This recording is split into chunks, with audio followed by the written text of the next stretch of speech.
One of the most controversial issues of late has been the National Coffee Amendment Bill 2024 that seeks to rationalize UCDA, Uganda Coffee Development Authority, and place it back under Ministry of Agriculture. The government says this is in an aim to increase efficiency and reduce public expenditure. The question is, with coffee being one of our greatest exports, how is this going to affect not only the livelihoods of the countless Ugandans involved in the coffee and the coffee distribution chain, but also the quality of coffee being produced and its value on the export market? With the history of UCDA being created in an aim to maximize the potential of agriculture, of coffee agriculture, what does it say that now that we're putting it back under Ministry of Agriculture, from which it originally came? With me today, I have a very illustrious panel to discuss the rationale behind this move, as well as its impact and the far-reaching effects that it shall have upon everyone involved in the system. So I shall introduce them to you. Beginning with my extreme left, on my extreme left, rather, we have Miss Mugambwa, Winfred, who is an ecofeminist that works with Rights for Her. Welcome, Winfred. Good afternoon. Good afternoon to you. Thank you so much. Thank you. Well, we're very happy to have you with us. Happy to share this space with you, amazing women. Thank you. And then right next to me, a formidable lady, a feminist as well, Miss Naima Isa a feminist lawyer with Action Aid. Good afternoon, Naima. Welcome to the show. Thank you. I'm honored once again to be here. Yeah, I'm looking forward to the discussion. Yeah, I love having you in the middle. I think people had started to think that was your seat in the corner over there. So today I'm right here. Yeah, diversifying things, guys. We're switching things up today. So today I'm just going to dive straight into the conversation, starting with you, Winfred. I just want to understand your perspective on this move by government in regards to the bill, the rationale behind this shift. It's a significant shift in the industry, and basically your perspective, what this would entail for us, and your perspectives regarding this move by government to bring UCDA back under Ministry of Agriculture. Thank you so much. I'll broaden. I'll first divert away from the question. First of all, I love the debate. I loved the debate on the floor of the parliament. Mm-hmm. I saw the passion of our member of parliament. But again, I asked my question, okay, we are here, but how did we get here? Mm-hmm. How did we get on to the point of rationalizing agencies? Yet the government got them from where they want to take them back from. But again, I told myself, okay, I love it when they say that this was ours, we created it. We got it from here. Mm-hmm. Now we are taking back ours. Yeah. We brought it, we are taking it back. To me, that is power. Mm-hmm. It is power and patriarchy disturbing our leaders. Mm-hmm. To me, that is when the way they say it out with the passion and everything, I'm like, okay, it was yours. Why did you in the first place create it? Mm-hmm. And now you feel like you want to take it back. So it's like everything is in our control. What we want is what we want to do. Mm-hmm. That is how I summarize that statement. But again, when I ask everyone and the member of parliament, how did we get here? Mm-hmm. It is not the first debate. Yeah. To me, I feel it is freedom of expression, freedom of assembly, and freedom of association at stake. Mm-hmm. But many leaders, member of parliament, didn't envision this. Mm-hmm. Didn't see that at one point it is us that are going to be touched. When you see that debate, you see that now people are feeling that now the hand is on us, the iron hand has gotten to us. I'll take us back to end of elections. Then I'll get to now the discussion. Now that is why I say I want to first divert away from the question, then I get to the question. Mm-hmm. When we had people, we had political activists arrested.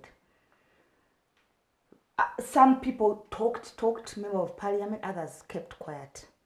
That is why, for me, the debate I'm going to so much talk about rationalization around how freedom of expression, assembly and association is at stake. Yes, and we need to wake up. As early as yesterday, people kept quiet. Some member of parliament were quiet. It was an issue of them, the opposition. You get it? And slowly by slowly, people are rotting in jail. People lost lives. Yes. Now I'm just talking how we are getting. For me, I don't know how we got here, but I just want to summarize it from when the elections then, because we are almost getting to the next elections.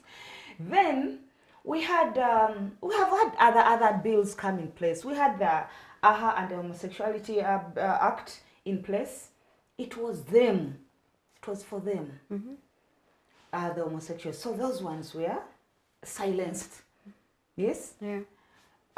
Then we've had issues.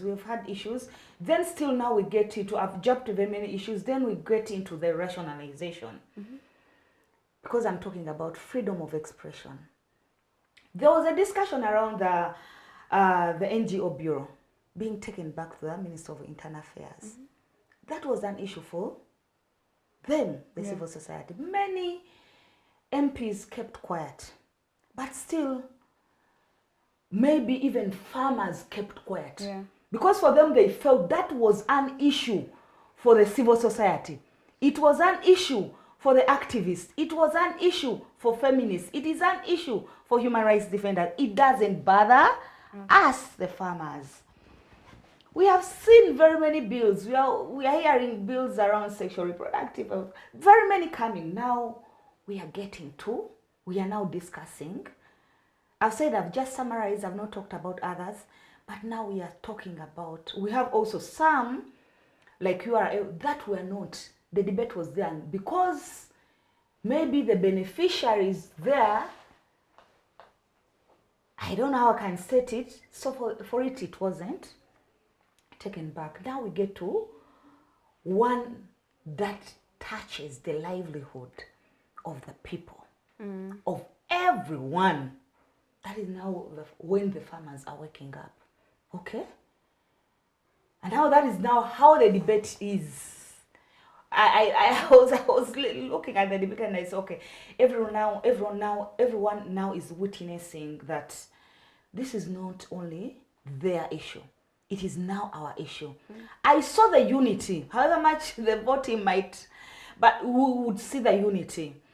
But why am I speaking to freedom of expression, assembly, and association being at stake? And why I'm telling us, everyone, that we need to be awake and stand up for our rights? Because right now, we are looking at, okay, when the government says, okay, the reasons for rationalization, the reasons are there.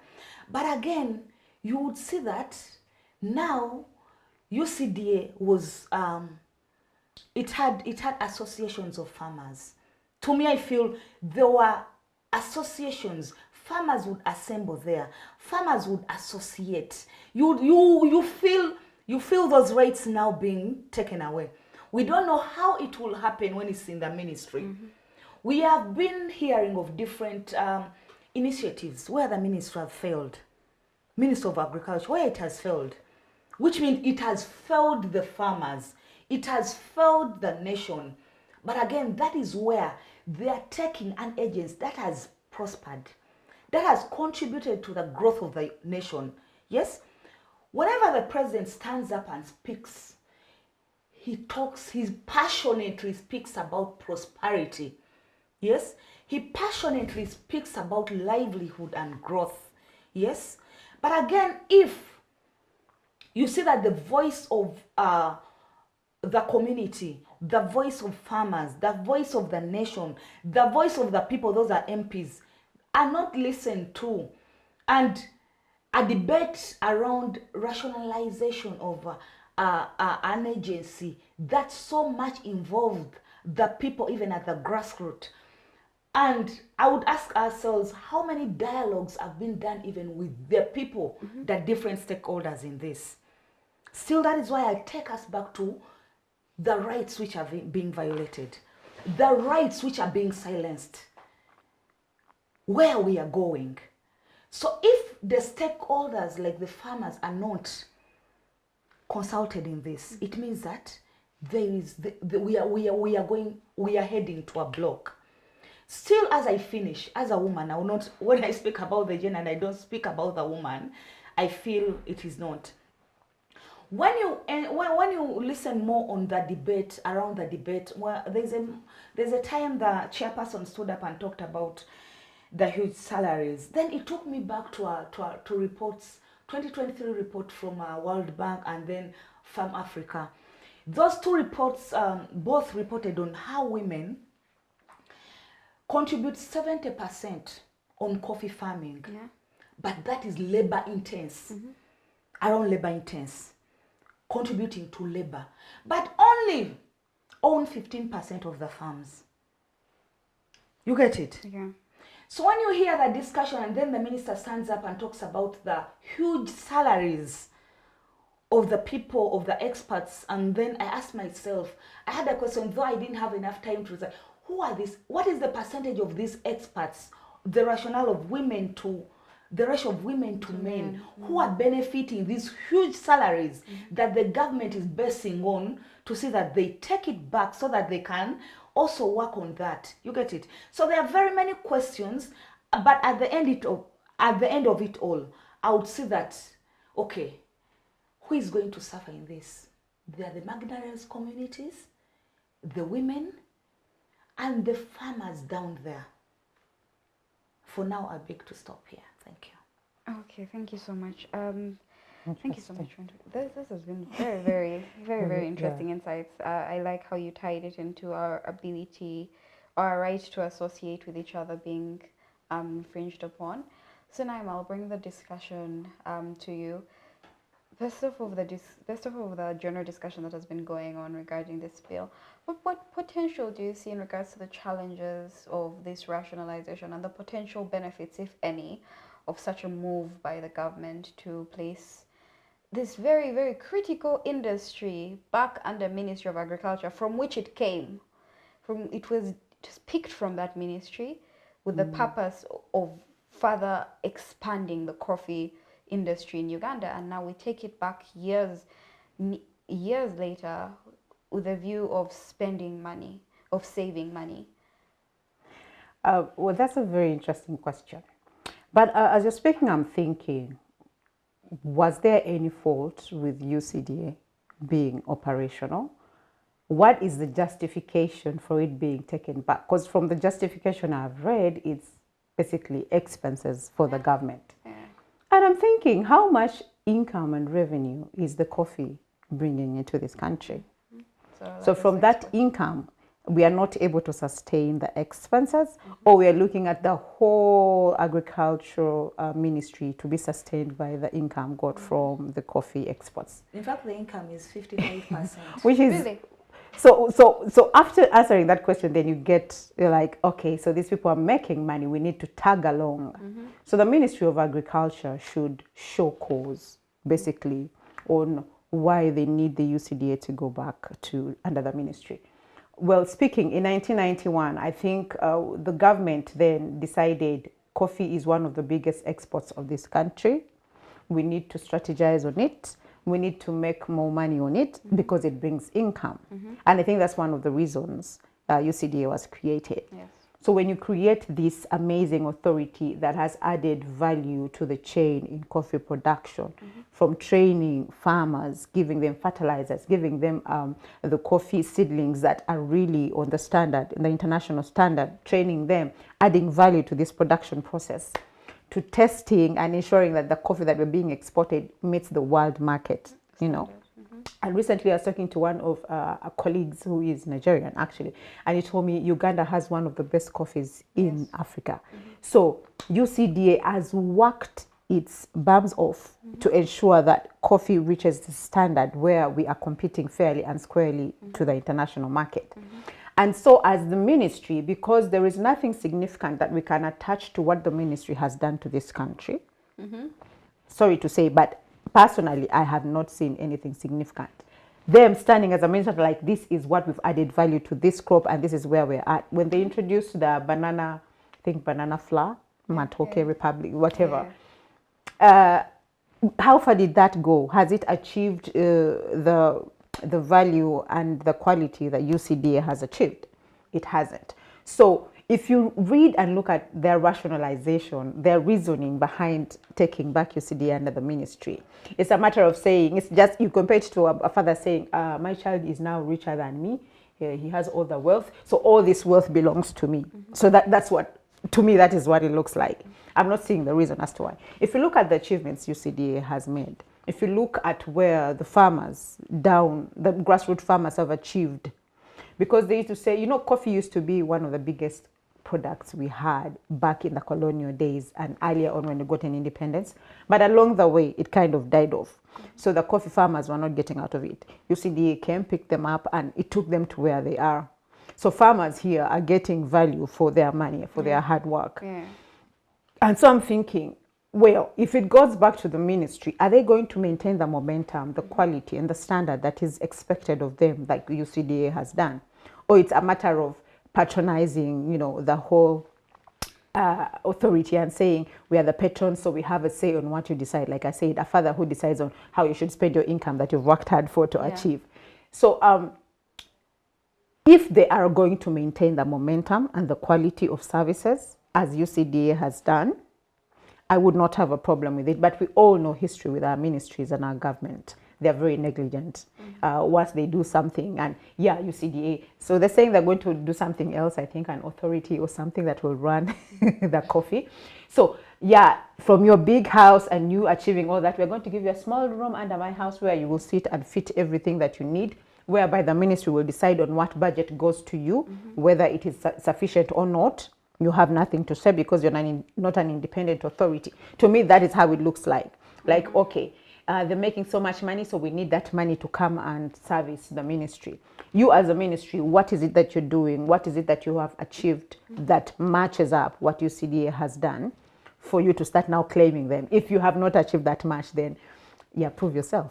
So you want to ride on the achievements of UCDA as a ministry. It's really ironic and funny. You want to ride on their achievements, but not actually doing it, but pretending as a patron, they should come back to the ministry. And it doesn't make sense. So we need something that really makes more sense than what they're claiming, the reason, rationalizing, because we want to reduce on the expenses of the government. Get where to reduce the expenses of the government. You know where. The exorbitant budgets of the State House should be reduced. The exorbitant budget on state dinners that are going to be held, which we don't see the significance of it, should be reduced. The exorbitant expenses on roads where our roads cost the most expensive in Africa. It doesn't make sense with single lanes, should be reduced, and we have reasonable, expenses. Then let UCDA bring more income, because all that money that it's contributing is doing something, and then you want to still cut their budget and expenses on top of what they're receiving, which is less compared to the income that they are getting. You want to further reduce it. So what does that mean to coffee as for us, the coffee producers as a country? So if they're doing good with the minimum income that they're getting, or part of the budget they're getting, so what will happen when they're just under the ministry and they're just given peanuts? And you're going to take us back 20 years back to where we came from as a coffee producing country. So to me, I'm not seeing any benefits out of this. The government needs to go back, draw, and kind of satisfy us, the people. And I think the parliamentarians, who the majority, I think, are coffee growers, and that's why they're so much passionate about the coffee. They are touching the nani of the nani for them. You get? So when it was other people like Winnie said, that is theirs. Now that it is at their backyard, they all feel like, it's time we be passionate about this. I wish you were all passionate the way you are now with all the other bills that were passed that were not affecting you directly. So I don't think there's anything good going to come out of this unless they give us a more reasonable reason and justification as to why UCDA should not be in existence anyway. I think the UCDA, kudos to them. They have done a great job. I never used to like coffee. I now love coffee because we have like one of the amazing coffees. My best coffee product is a cappuccino. I'll have it any day, anytime. So you've done great. You've done amazing. We're recognized internationally as a coffee producing country. We are being compared with the countries like, Tanzania, Kenya, and Ethiopia. And they're still saying we have the best quality coffee. Why should we step on that? Because we want to rationalize the authority under the ministry. It does not make sense to me. Yeah, I think that's all I can say for now. Okay, then thank you so much, Naima. Thank you so much for that. Naima mentioned something very, very interesting, which is about the capability of Ministry of Agriculture to carry out these activities. Ministry of Agriculture is already quite stretched. It has its hands in many different. It has become an octopus. Yes, it has actually become an octopus.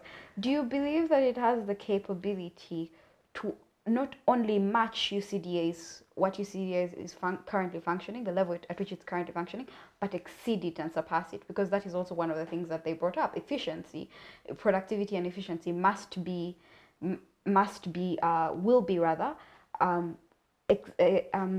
accelerated if we bring it under Ministry of Agriculture. Given the fact that UCD actually was born out of the fact that Ministry of Agriculture realized that it didn't have the full potential to see the potential of the coffee industry in Uganda.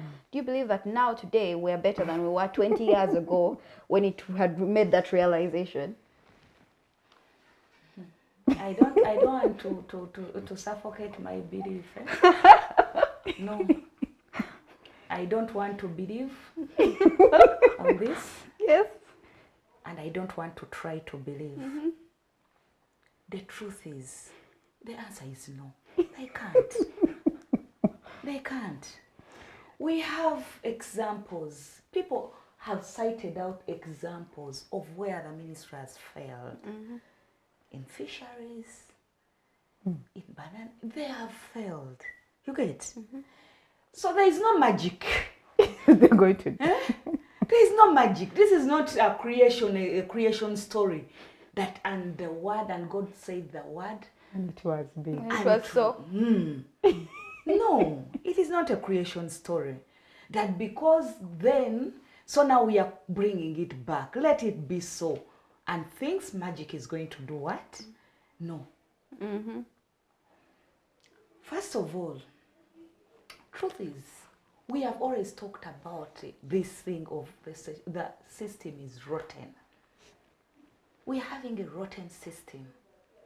And it's the truth. But again, because this rotten system benefits a category of persons, it will still stay rotten. As an ecofeminist, we know the problem is power, like I said in the beginning. And there are people who feed from exploitation. This one here, we are witnessing exploitation at play. Yeah. After people building this UCDA, and they're saying we are taking it back, no, that is exploitation at play. Those who say now, okay, this is built, they're saying now we are trying to reduce expenses. After how many years? From 1991 to, is it around 31, 33 years. So today is the time, this is the time they are saying that we need to reduce expenses. Naima has stated it well. They are visible that even a child of People can see it. let me not go to age, but we have children, teens, adults, but even children can see. We have children who reason. They can see that those, Naima stated them well. I don't want to repeat what she has said. But it's visible that there are areas we need to reduce expenditure. There are areas we need to touch. First of all, we ask ourselves, okay, Ministry of Agriculture is taking back this. Who appoints the minister, the head at the Ministry of Agriculture? Who appoints the person? Just remind me. Yes? Yeah. I'm not saying that the president is behind this.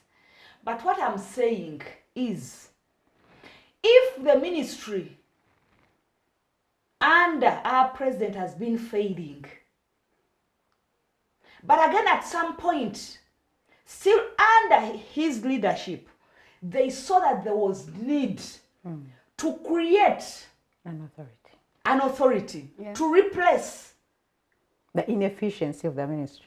not even the inefficiency. It was replacing the coffee development. It was coffee what? In the first place, there was a coffee. Was it still Coffee Development Authority? But it was replacing. Yes?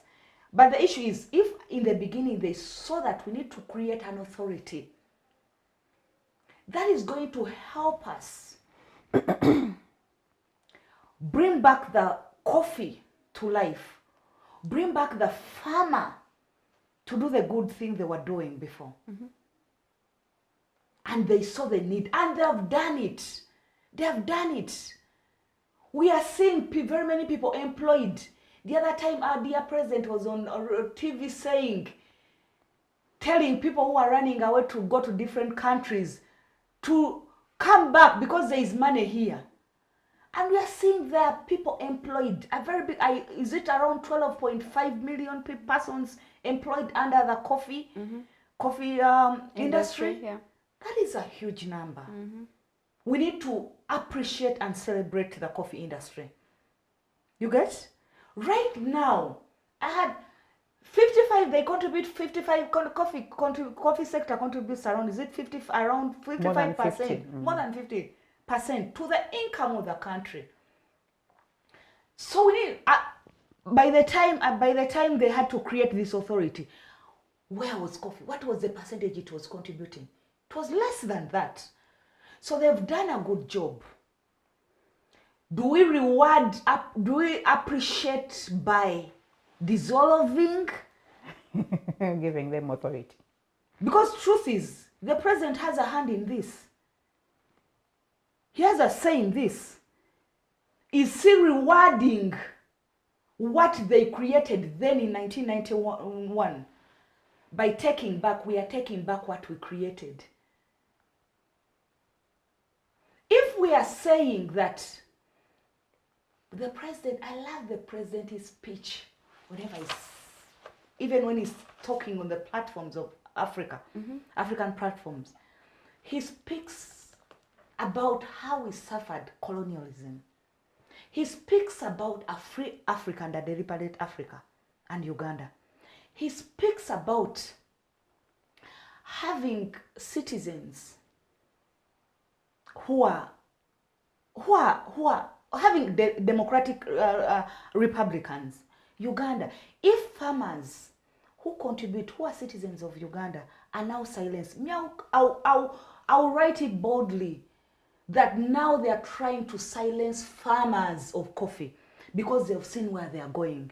They've seen that maybe they will not be to them, because the problem is power issues. These people are growing rich. This sector is growing. They are now becoming deliberate. They are now becoming, they can stand on their own. It means that it will have issues on having power over them. So it's the problem is having power over the coffee sector because of how it is now shining beyond Uganda, beyond East Africa, beyond Africa. It is shining globally. So the question you asked, of all the other wings the tentacles the ministry has, which one is shining? Like how this UCDA is shining. What is the percentage of the other wings contributing? So the answer is no. We don't want to believe what we cannot believe. Or else, because I talked about exploitation and manipulation.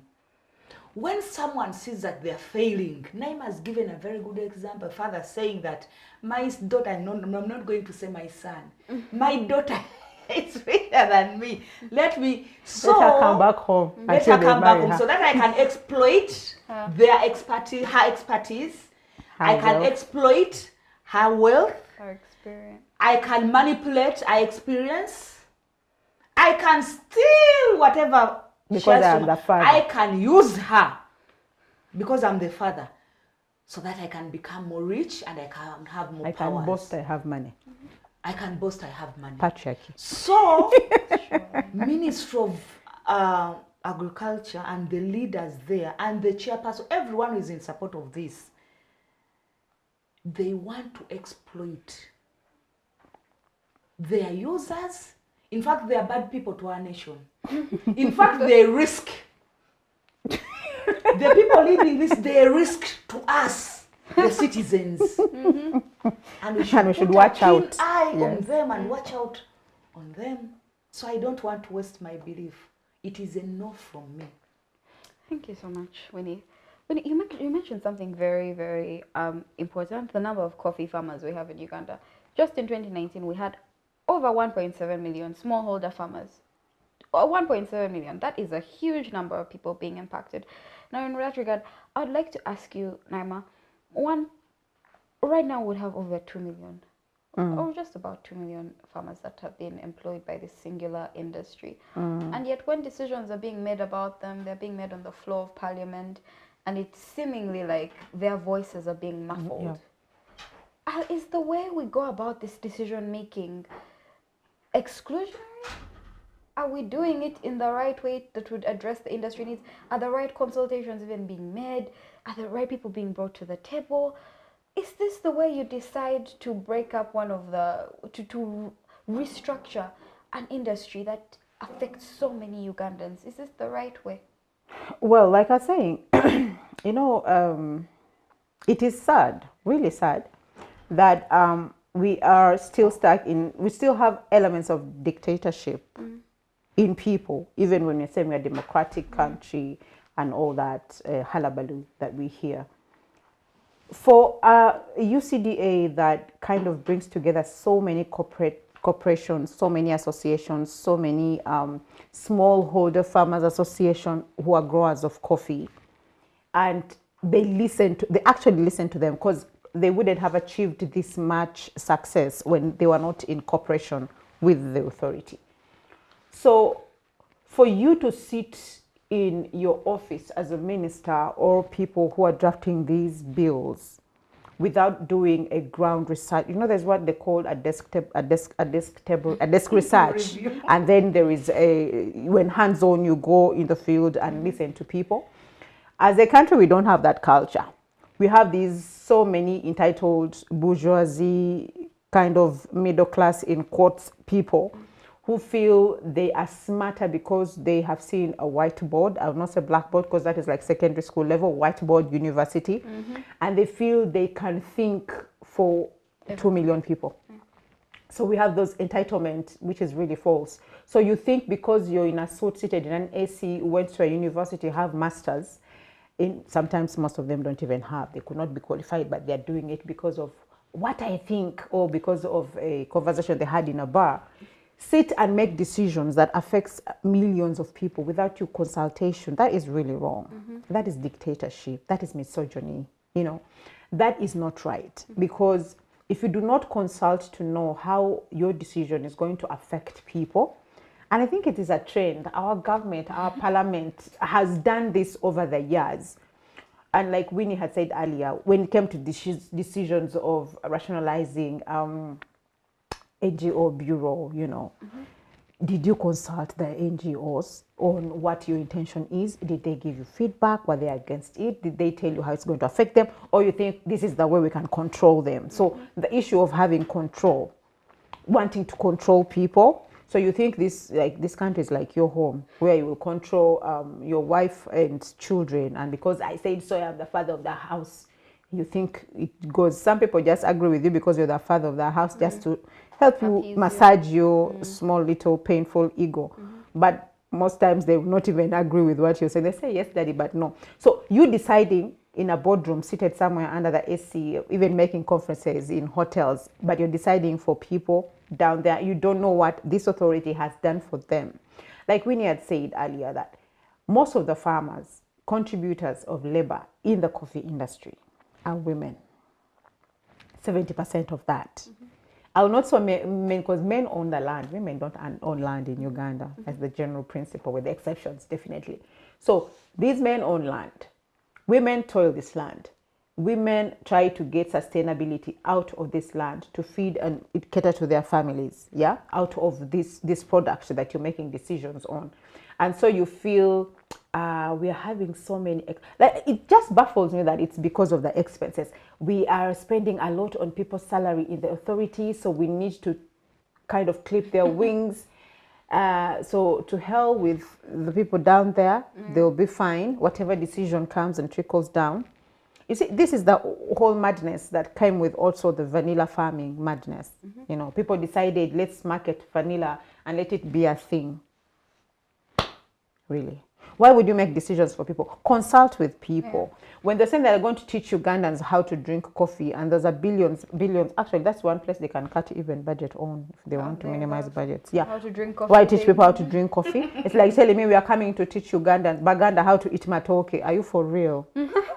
Are you for real? Would you teach me how to drink coffee? It's either I'm a coffee drinker or not. So whether you teach me how to drink coffee, if I'm not a coffee drinker, I will not do it. So that madness, people thinking, let's do this, just to seem relevant and doing something in this country, should stop. Before decisions are made, it is really critical to consult the people who are going to be affected. Go down to the grassroots. Find these associations. Let them tell you if there is really need. Make an analysis that is informed. Form your research. Be hands-on. Don't just sit in your fancy suits, in your ACs, and you think what you can think for, the whole country.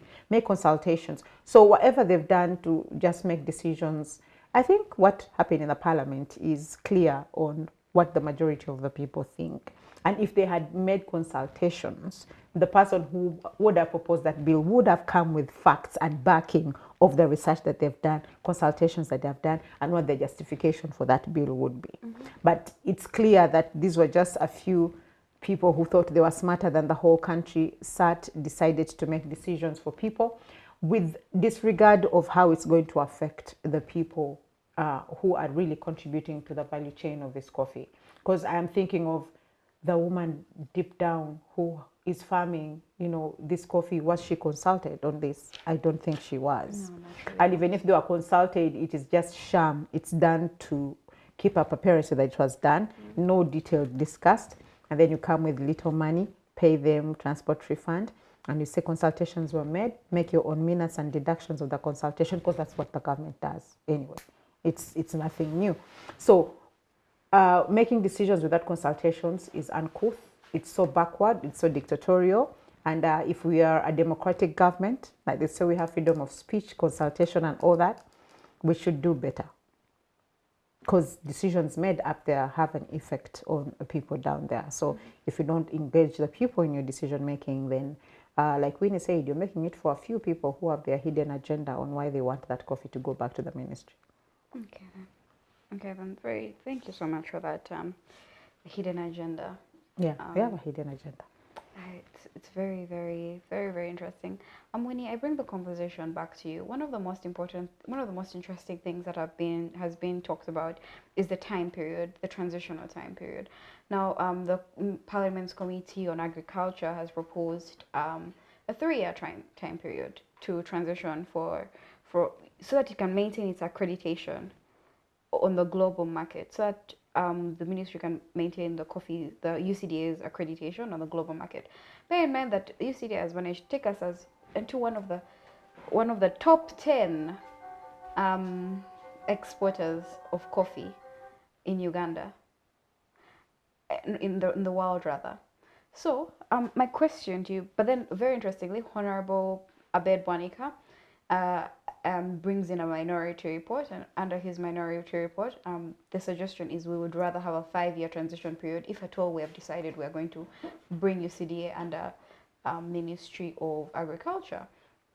So the question is, are these time periods sufficient?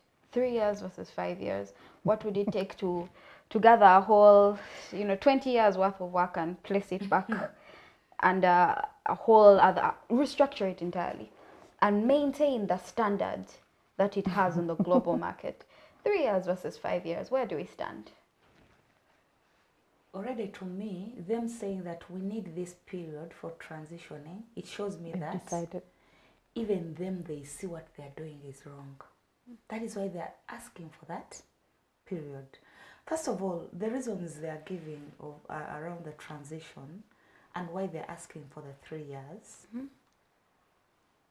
it means that, first of all, whether it is not enough time, but it is enough time to either do damage or, and two, to them is this authority was doing some great work.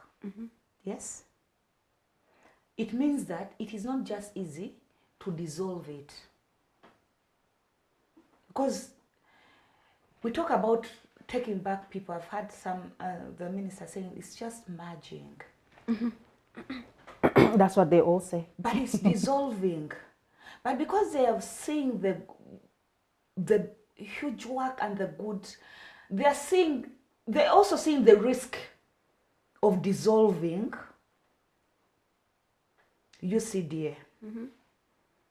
Maybe that is why they're asking for that time. 3 years. And to them, I have also not really understood why the 3 years. And even the one, Abed Wanika asking the 5 years. What is the difference between 5 years, 3 years? You know? To me, I feel that is why I can't, because already mine is a no. I can't really even understand the 3 years. I can't understand the transition. Truth is, Ministry of Agriculture has not achieved anything in their performance. Yes, they have done something, but as we talk about, we are trying now to compare it with an authority that was just, they're saying this is a unit that was got from. So I'm not saying they've not, I'm comparing it to achievements of that one unit. DA. You get it? So when we compare them to this unit they want to take back, they have not done anything. They have created the journey they've walked in these 30 years and gotten where they are. And then the ministry is saying, okay, where they are, it will take us, let us have a peaceful transition within the 3 years. But also, if I may just cut you short, just it's pause. Okay, it's okay. So I think UCDA has a target for 2030 on how much income they're supposed to, and revenue is supposed to bring into this country, like 1.5 billion USD. So why are we in a hurry? Can't we wait until 2030 and review and evaluate what they target, how much they have achieved from the target, and then that can inform whether it needs to go back, you know, or it should be, because if I don't know of any agency under the Ministry of Agriculture that has set a target of 1.5 billion USD for this country. If there is, let them prove it.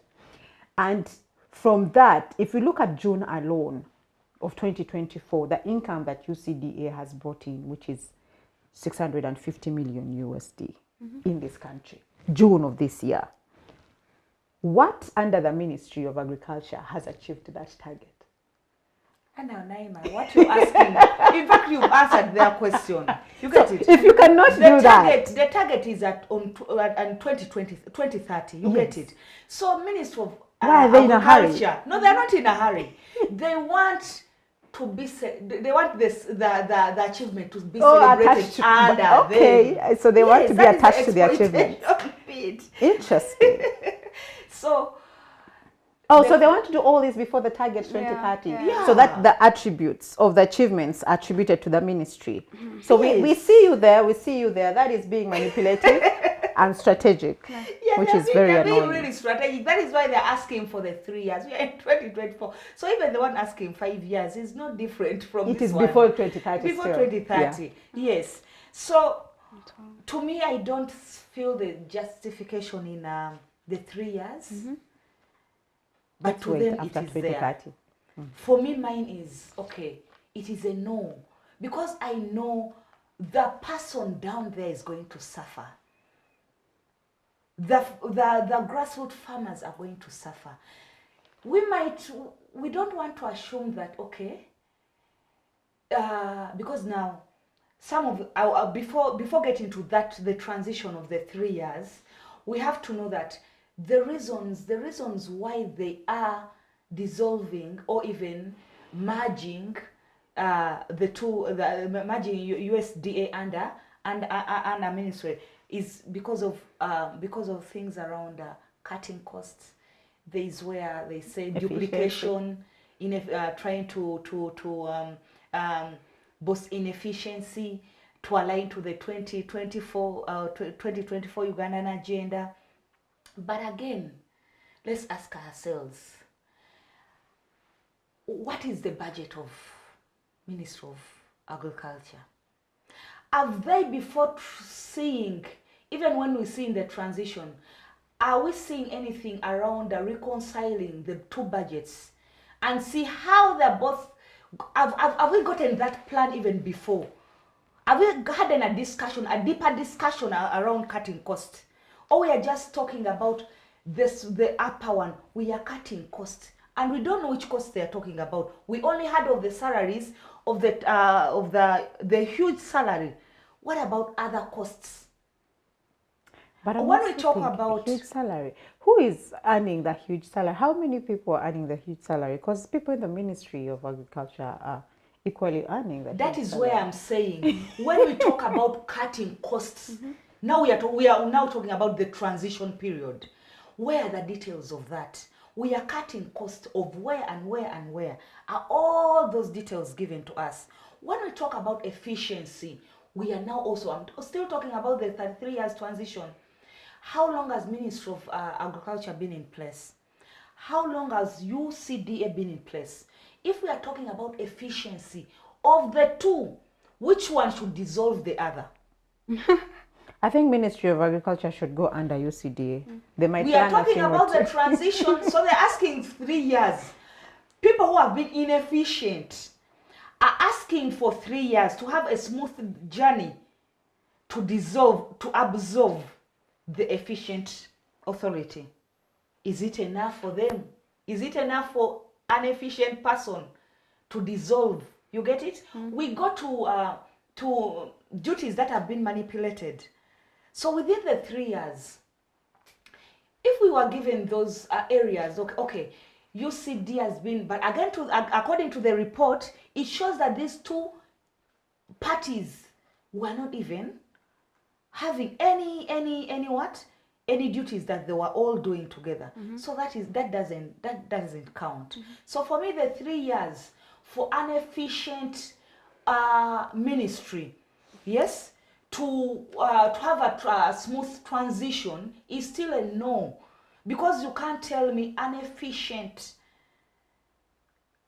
ministry will have 3 years is enough for them to dissolve an efficient authority, unless they are telling me these 3 years we are going to have the leadership of the authority to dissolve the inefficient leadership at the ministry.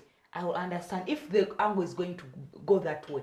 But remember, the things they are just giving us 3 years we are going to do this. No, for an inefficient ministry to dissolve an efficient authority, 3 years is not enough for them.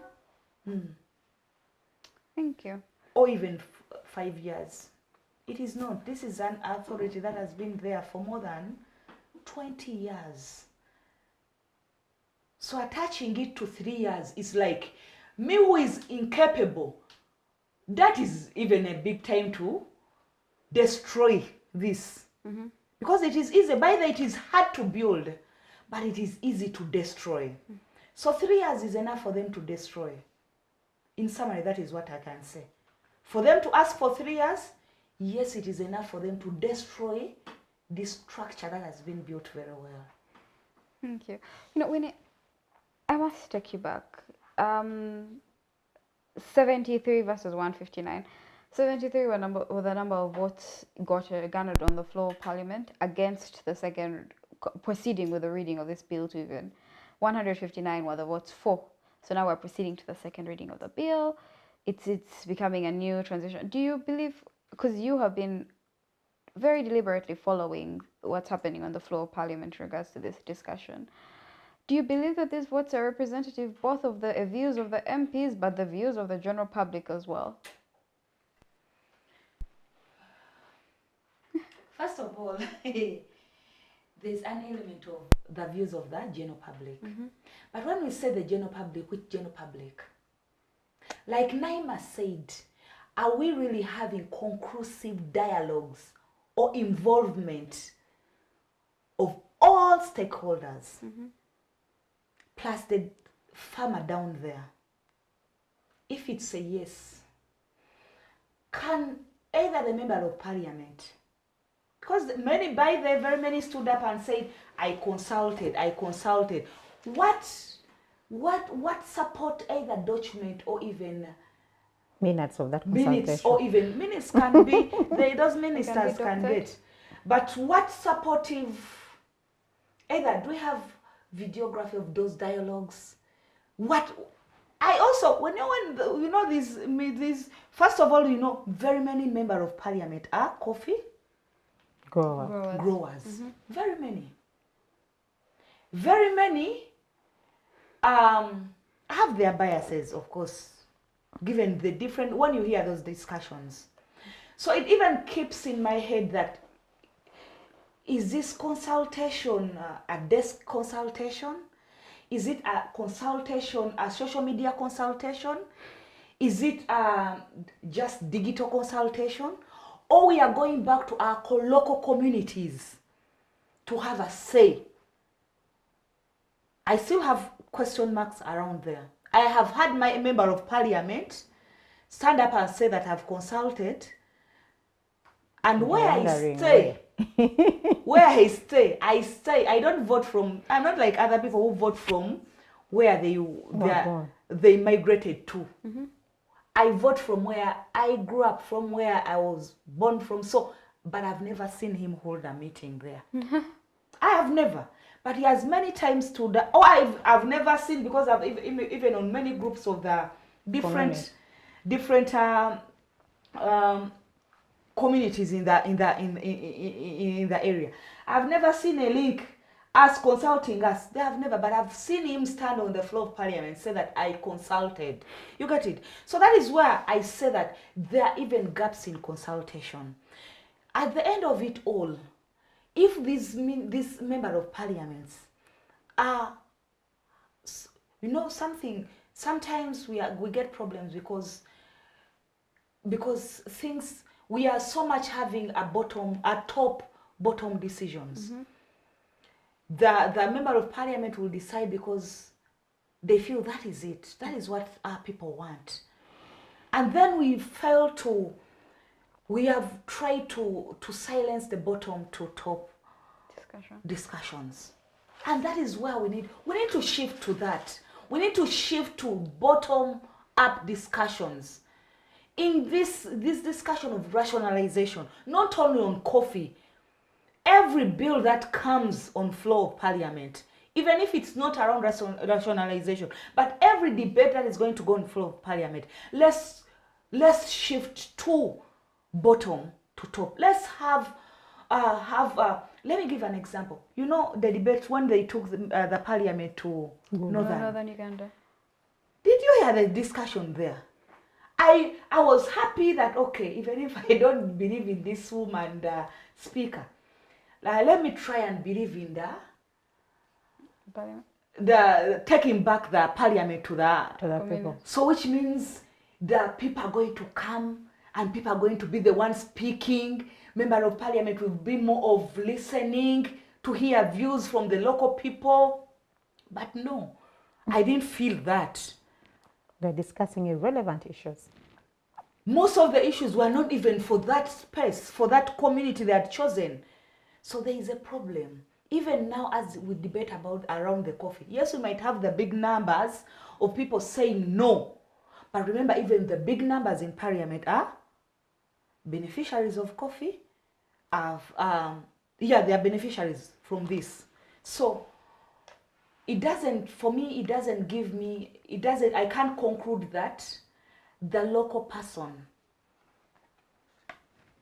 are involved. I can't conclusively say it. Yes, the debate around social media, I see the debate around social media, and it's good. But I want us to have evidence of involvement of the local persons. I want us, if we can be given the different, if we can right now, by now, see, I went on social media, by the way, I looked, there's a time, I went to look, okay, let me look for this evidence, where our MPs, with the different dialogues they've held with the local persons, have so far failed. But not until we go back, not until we adapt, not until we appreciate. When we read about the history of not only our nation, but when we read about the history of Africa, the history of Uganda, which even attracted the colonialists to come into the Africa to have part of our riches, you will see that it was local knowledge. It was the local people involvement. It was through local dialogue. People developed this nation we are standing on. The president was not there then. These ministers talking whatever they're talking were not there then. But our grandies will tell you how local communities, how local knowledge, how local persons in different dialogues contributed to where we are now. So I can't conclusively say that because I have not seen it in my village. But I've seen my member of parliament stand on the floor say, they've consulted you. Me, I'm on social media. I'm not like my grandmother who is not on social media who will say that, but I didn't see them in my village. Me, I've not seen anything on social media like a survey member of parliament are consulting. I have not seen it. So how are they doing officers. it? Let them also tell us how they are doing it. They consult from their officers under the SC. Okay, thank you. Thank you very much. So as we're coming to the close of the show, Naima, I have a question for you. Yeah. Away from UCDA, rationalization of other agencies in Uganda, talk to us about the NGO Bureau. From the end of an NGO, what exactly has the rationalization of the NGO Bureau done to us?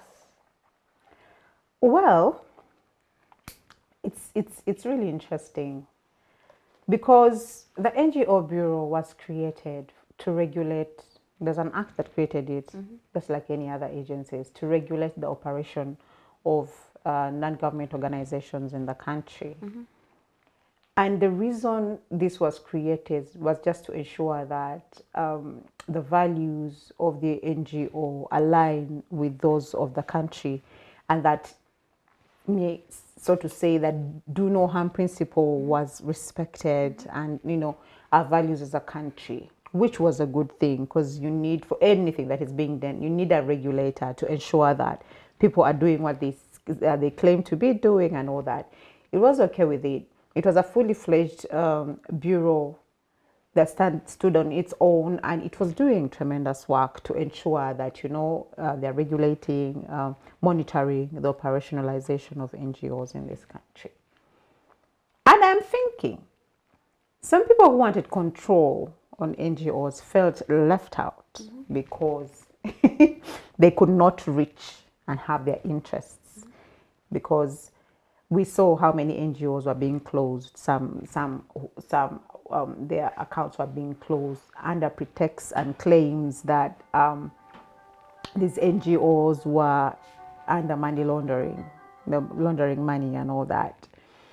And it left me thinking, how would an NGO be involved in money laundering when an NGO is not part of transacting and moving monies across borders? So if there's any organization that should be held accountable for money laundering, should be banks, because this money goes through banks to reach individuals. Yeah. So when the Anti-Money Laundering Act was done and all that, that's because of that. So just to say, NGO Bureau was doing a great job, because all NGOs knew what is required, what are the intricacies you need to fulfill for an NGO to be operational in this country. So after, being used to the regulator and abiding by this, I think, like Winnie says, people with hidden agenda thought, let's take it back to the Ministry of Internal Affairs so that we have more control on the NGOs. To me, that is what it says. We have more controls on the NGOs. And so what does that mean? It means we are, because I think they're conducting interviews to get new people to be employed, so other people are going to be removed. It speaks a lot to inefficiencies. Why this was created was because the Ministry of Internal Affairs was being overwhelmed with the work and not effectively regulating the NGOs, and you needed a standalone authority to ensure that the regulation is done proper. So you taking that back still, has anything changed from when this was developed?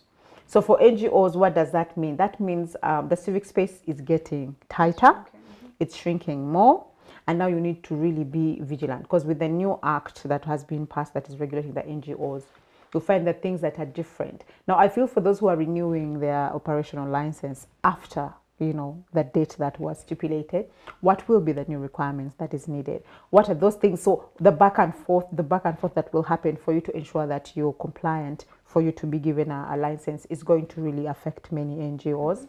And you will see that there are many NGOs that would be operating now without being licensed, and because of those new regulations that are brought. Yes, a consultation was made with the Forum for NGOs on this, but how does that reflect on individual NGOs and the shrinking civic space? It is becoming more shrinking for NGOs. So now operating under the NGO bureau or the new regulations will be kind of strict for NGOs. So we hope that people will survive, and the NGOs, because the NGOs have contributed a lot and filled in where the government has failed. So making it stringent for them to operate does not make sense to me.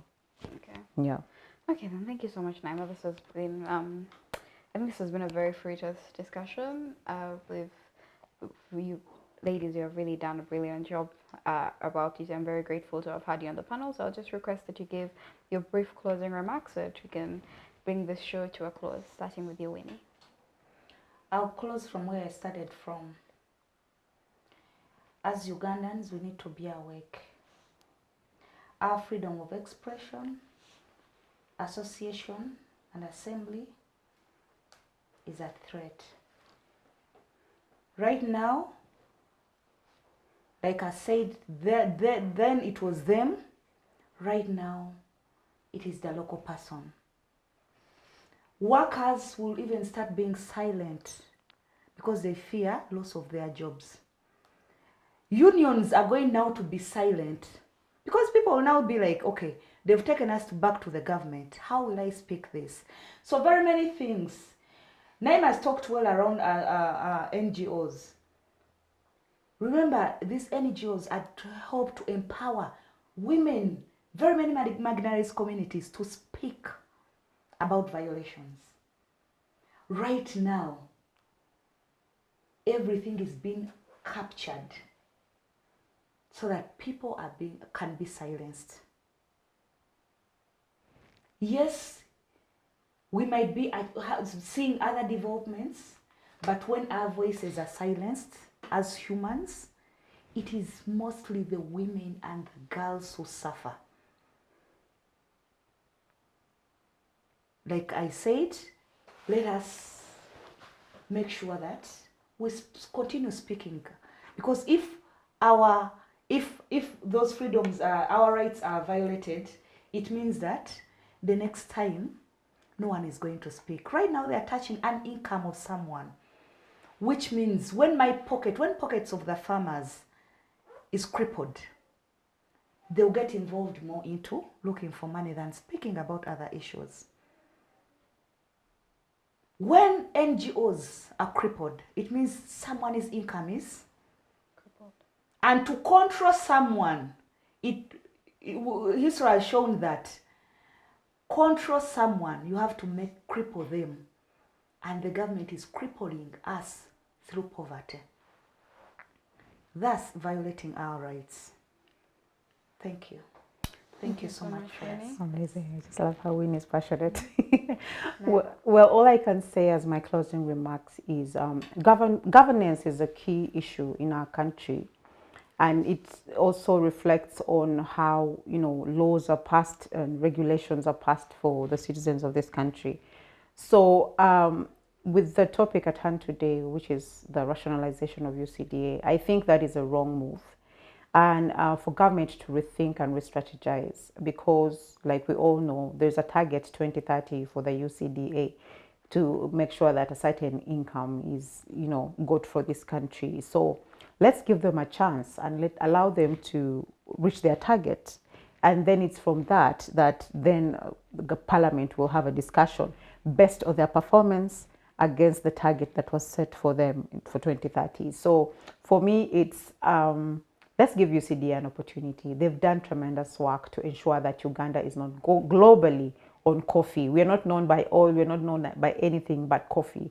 So getting that away from us as a country would really be sad. And I think Parliament needs to do better. We don't need to have a second reading. We don't have to rush this. Let's allow UCDA to attribute its achievements, to meet their achievements, and then we'll have this discussion in 2030. I think, yeah, right now is not the best time to have this discussion of merging UCDA.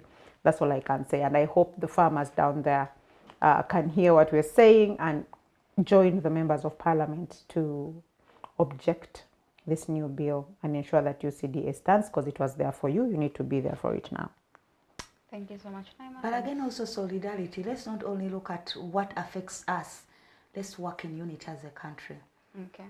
Not only wait for when they touch you. When they touch your neighbor, be in solidarity with them, because the next thing it will be you. Thank you so much, Winnie. Thank you so much, Naima. Very, very grateful to have you here today. This has been a most engaging conversation. I hope we see you again. Ladies and gentlemen, thank you so much for joining us this afternoon on this conversation. It has obviously brought forth the fact that as a nation, we must realize that what affects your neighbor will eventually come and affect you. So as your neighbor wails, you must also comfort them. You must also reach out to try to absolve their pain and figure out a way to lend a hand. We must not only care when we are personally affected, but this discussion should also be taken away from boardrooms and come down to the communities of the millions of people that are going to be affected. And I urge us all to push for such endeavors to shift from a dictatorial regime that we're under. Thank you so much for joining us this afternoon. I look forward to having you next week. My name is Turiho Danita, and I have been your host. Good day.